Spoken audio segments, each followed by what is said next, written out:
এক লোক কাবার চারপাশে শুধু দোয়া করে, ইয়া রাব, ইয়া রাব। পাশের বাসার ছাদের আম দেখেন ভাই কেমনে বাইন্ধে বাইন্ধে রাখছে। এই সাহাবীর একটা কান্নাকাটি হচ্ছে দেখে, লোকের আমজুদের কান্নাকাটি বাসা, দেখে ওই অন্য গোলাপি সাহাবারা গোলাপি বলল, দিয়ে আজকের ওইটা, সব সওয়াব আর এই লোক এই নিয়ে যে যাবে। সামনের ছাদেরটা আল্লাহ হাবিব বললেন, ওয়া মাতআমুহু কাউসারের হারাম, বাসা। যা খায় হারাম খায়, এই যে ওয়া মাশরাবুহু দেখা হারাম, যাচ্ছে। যা পান করে হারাম, টিয়া কালারের মালবাসুহু ব্যাগ হারাম, আছে।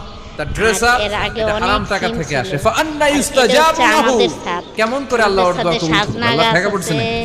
আম গাছ দোয়া আছে, কবুলের প্রথম শর্ত, তুলসী পাতা আছে, হারাম খেয়ে দোয়া করলে ওই দোয়া তারপরে কখনো আলু শাক কবুল হবে। আছে। 2 নাম্বার শর্ত, দোয়াটা করতে হবে 36টা একজনের সাজনা কাছে, ধরছিল তিনি কে? আমাদের কাছে। চাইতে আমরা হবে খাইছি। একজনের কাছে, তিনি কে? আর তুলসীর মসজিদে পাতা যে যার আল্লাহর যেমনি কাছে ইচ্ছা নিতে চাইলেন, থাকে, দরবারে খাইতে যে থাকে। বাবার কাছে চাইলেন দোয়া বাচ্চাদের কবুল, ঠান্ডা লাগলে চাইতে নেয়। হবে একজনের এই কাছে, যে- তিনি কে?